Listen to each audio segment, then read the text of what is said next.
Players irons with some help. Look at what we have here. Welcome guys and girls, Mark Crossfield here, Ping I-59. We got the Titleist T100, the new one, and the Apex Pro. So these are like real heavyweights in brands, and I would say this department, the club at the moment, so we're verging on blade to this is kind of competing with these three. These are certainly clubs people will be looking at buying that I think can appeal to a wider range of golfers, from 20 plus handicap down to tour pros who will be using these. And you might want to stage your longer irons not to be as slender as these, but in your gaming clubs, absolutely anyone can game these.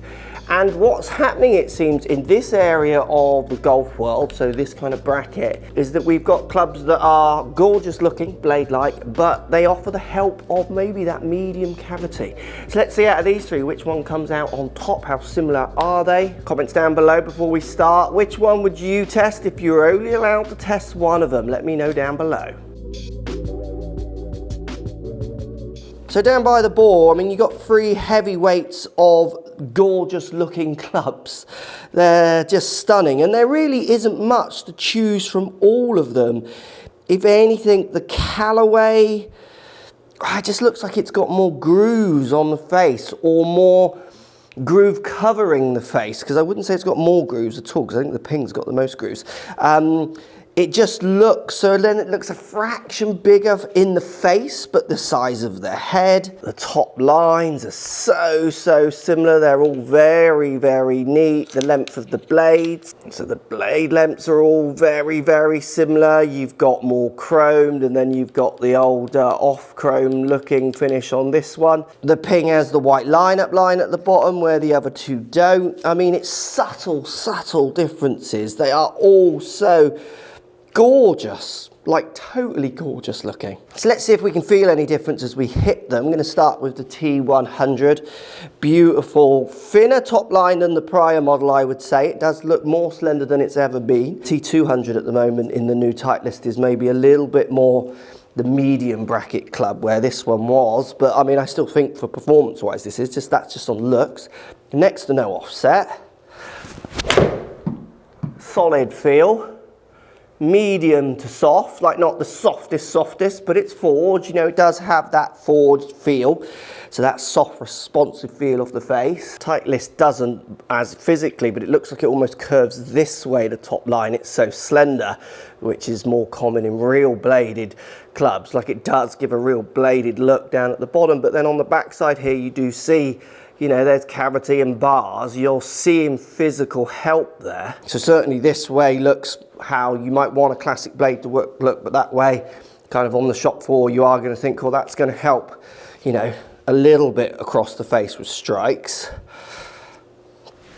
It does feel really good. It makes a nice sound. I mean, Titleist don't make a bad iron, do they? I don't think they've ever really made a bad iron. And the T100, which in effect the T range overtook the AP, which went around like AP2 iron, which went for years, and I think the T100 is going to go for years as well. It's just a brand that likes to stick behind its sub-brands and keep investing its energy in them. I can see why, certainly with this club. I think if you've got the old T100 to the new one, I don't see a reason for changing apart from enjoy yourself and treat yourself. Physical performance, it's slightly more slender, might push you towards it, but then you would have gone into the, there's a slender one you would have gone prior to this one if you wanted to in the CB, isn't it? So yeah, it just looks superb. The other thing that's really fun as well with the Titleist, which I always like, is the grooves when you look down are really clean with the face. So you don't get massive definition between the groove area and the non-grooved area, which I actually quite like. Callaway Apex Pro next. Again, it's a bit of barring, but it does look much more blade from the backside than the Titleist. But then down from this angle, it looks almost identical.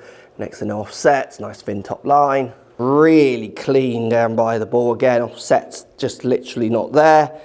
Clean lines, clean top line. Again, this is quite similar to Titleist in the way that the groove pattern and that blends with the face. It looks really nice.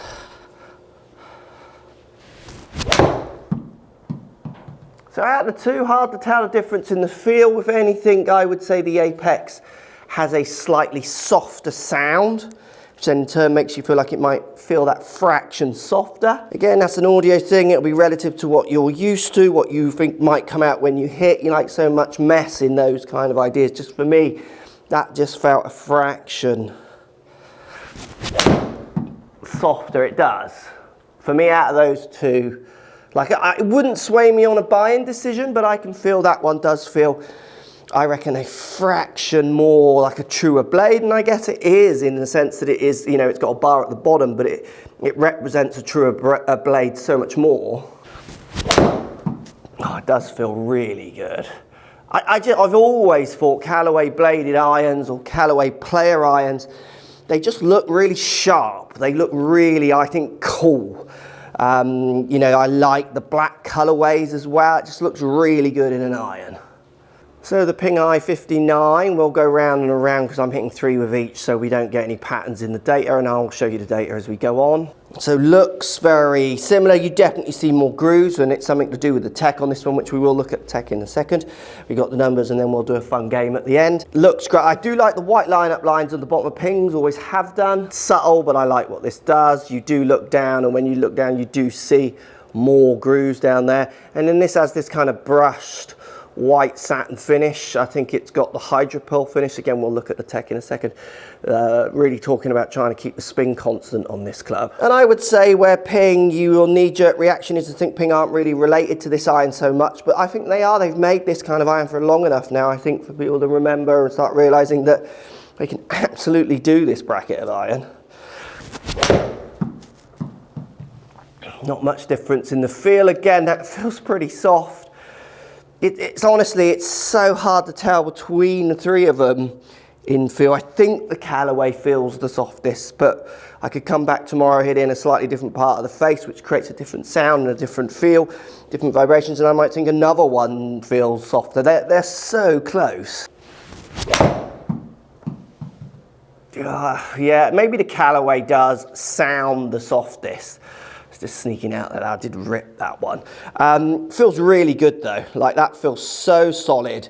It feels true, and that's the thing with all of these irons. It feels very much what I put in is going to come out the other end. So you're not going to get any massive surprises, you know, flyers, those kinds of things. Obviously situations create flyers, but you do feel in a controlled environment, you're going to hit what comes out. Wherever you strike it, the spins will be relative and then in turn a distance.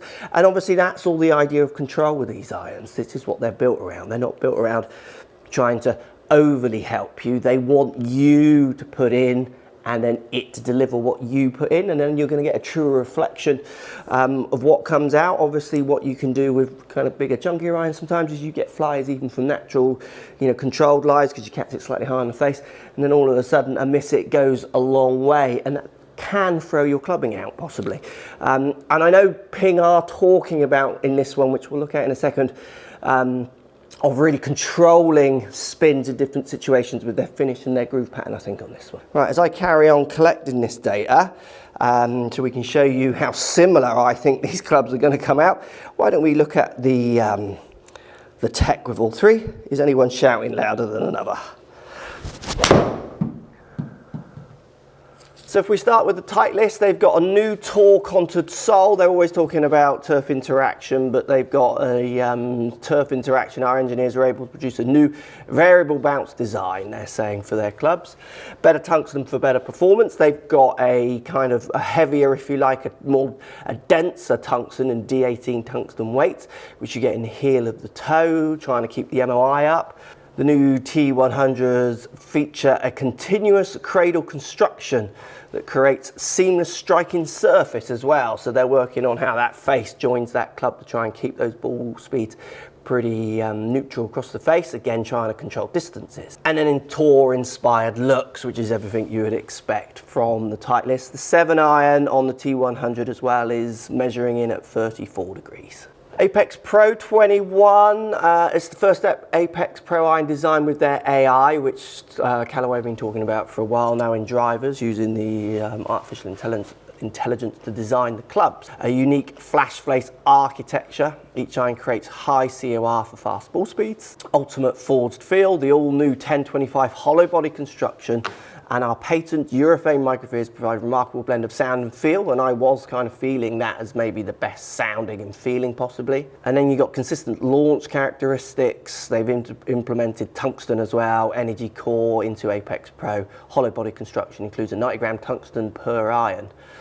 Most ever in an Apex iron. So again, they're getting that combination of distance, reliability through improved MOI. So you're getting, you know, those two there, you're getting that package that looks like a Tool Pro driven, but then they're trying to really push the MOIs. Then the ping, it's forged, they're all forged, laser cut 7-4 SS face with a core insert forged from 1025 carbon steel body. Swagged plus plasma welded, so they're really going for feel off that face. It's precision made, so they're 100% inspections from their forging to their heating to the grooves. High MOI, so we get the MOI of the I210 iron in the range, which is the bigger, chunkier one. But you're getting it in this package, so the same as what the other two were saying, really. New Micromax grooves, so you get 4 extra grooves, I think, which is reducing flies on short irons, maintaining spin on long irons. Again, that's all about distance control. They want help, which is going to help you get tighter distance control, and then they want control in spin, so to give you less variables. So an overview, it's a new forged construction, superior impact experience, lower launch and consistent ball speeds, tighter dispersion is what Ping's kind of main points are. It's all packed with tech, as you would imagine, more than you would think probably in such a kind of bladed like iron. And this is where I think these irons have really maybe pushed on and become the norm now. Subject to your launches, I wouldn't mind how you strike the ball on the face with any of these irons. So when it comes to what handicap should use them, when launch starts falling off, so kind of 7 iron, 6 iron, 5 irons, 4 irons, subject to where that kind of tipping point is for a golfer, then you might move away from these soles, these kind of heads, to try and keep launch up so we don't get what you get in gap fits often with students, is you get this bunching up at wherever the launch kind of people fall off the launch cliff, if you like, so it just starts dropping. Then they don't get a 6 iron going any further than a 7 iron. This is sometimes why you see people say, you know, what club you're in? I'm in my 7 iron, it's my favourite club, because the 6 and the 5 go a very similar distance. That's when you have to really dial in the launch. But when you're 7s and downs for a majority of people, and if you've got speed, so not handicap speed, you can go up 6 and 5s obviously as well, subject to that launch. I think anyone can game these. When it comes to MOI, they're doing enough, but at the same time you are getting this really classy look. All right, just got to hit 2 more with a Callaway and then we'll show you the numbers. Got a nice data set of quite a few shots of each club. I can't pick, I'm struggling to choose, to be fair. I think brand alliance will definitely play its part and no problem with that. Oh, that's a nice hit. Should we look at the numbers with the 3? See if we can see any patterns before we get to the game at the end. So this is what I would expect. We're seeing very, very tight numbers. So ball speeds are all the same. You can see the standard deviations of these little numbers below. They overlap all 3 with the ball speeds. You can see the launch angles are all exactly the same with the standard deviations overlapping them. The backspin's the only slight difference. Titleist spinning at 6.4, Callaway spinning down at 6,000, and then in the middle the Ping at 6.2. But to be fair, this one gets to 6.1 and this one comes down to 6.2. 100 revs is not going to be seen. And I reckon if we just concentrate on this as thinking that's the difference, 400 revs, you see the blue dot here, the Callaway, is the lowest strikes, which could easily be producing 100 to 400 extra revs of spin. This is where, in one of the first lockdowns, the data guy I started working with, who helps me understand the data a little better, said actually what you're doing is just showing how similar everything is. It's if there's any difference, it's a bigger shock.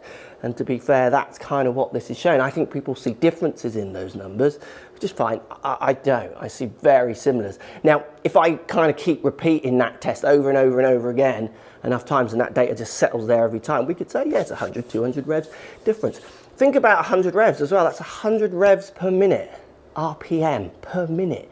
Your ball's in the air for how many seconds? Actually, how many physical revs that is on a shot, and we're calling that different. Come on, people. It's like I'm the biggest denominator between those three. I'm the biggest variable in there. And then you see that in the result in carry distances. There's no difference. You could say 1 yard, but you can't with the standard deviations overlapping all three of those, which you can also see from this graphic up here. The pings was the slightly tighter grouper set, very closely followed by the Apex Pro. And then the slightly wilder left and right was the Titleist. But again, I would hit that over and over again if I wanted to see if that was me, a difference in me or the club, which it wouldn't be the club. Club head speeds are very consistent with all of them, slightly slower possibly, but again, they overlap on the standard deviations. And again, dynamic lofts delivered almost identical with the standard deviations overlapping. Really good solid numbers with those three clubs, like exactly where you would want them to be. And I'm not seeing, you could argue here the ping short to long has the best dispersion. You can see the shape of the circle, the red circle here. It's more stretched out. Obviously ping and claiming better spin control. I'm very controlled inside conditions here, so I would say they would all have a similar chance of winning that. Again, it's me. Three really solid clubs there. Right, shall we play the game then? Normally I would choose between the three, like a drop one to only hit 2 irons. We're 173 out at the 17th of Pebble Beach, and this back part of the green is minuscule, so you got to hit a good shot in here. And I honestly can't choose between the three of them, so I'm going to hit all three. Which one comes out the closest? We'll do 3 shots with each. Callaway to start. So we're 173, needs to be a good shot. That might not cut. Oh, I'll start it left and then don't cut. In the ocean. Oh, it stopped. Just the 16 yards offline. These are all 7 irons, and remember the loft delivered was all very, very similar. This is the ping next. You could argue the ping looks a fraction smaller down by the ball. That's kind of one of the bigger differences, and that is not a big difference. So that will cut. That's a nice little delivery of my club. Oh, that could be good. Just release. Go on. Yeah, take that all day long. 12 foot for the ping there. That's going to be struggled to be beaten. Right, Titleist to finish. Aiming like a yard left of that pin open, it just feathers. I'll feather. Go on, keep going. Ah, keep going. Unfortunately, I thought that was going to cut a bit more than that. It's a tiny target, unfortunately. I should pick an easier one, not to make me look so stupid. 12 yards. Fun little testing point for you here. You can see the dispersion here with the 3 balls up here in the top right. If we go to a different screen, this is a pattern that's relatively controllable. You put a target and a small one in there, and you start seeing why people say, why do I hit them better when I test them? Maybe when you test, you should try some to a target and a small one as well, and you'll see how the numbers that are so precise in your fits that you think and that are often being sold on maybe don't count for that much on the course. Right, we'll keep the same order with all 3 clubs. That's 1-0 to ping. Callaway to kick us off again. Let's see if I can just get that little feather. Towed it, got the shape I wanted. Will it make it distance? Because that is a miss hit. No. Oh, sorry Callaway, that's just me. Can it get inside its own 12 foot that got inside it a minute ago? Again, that's a better strike, so it should make distance. Got the feather. Go! Yeah, 2 decent shots with the ping there, and it slopes in off that. Would be not a bad result. 23 foot from 173, take that. And the Titleist needs to get inside of 23 foot or the ping has it.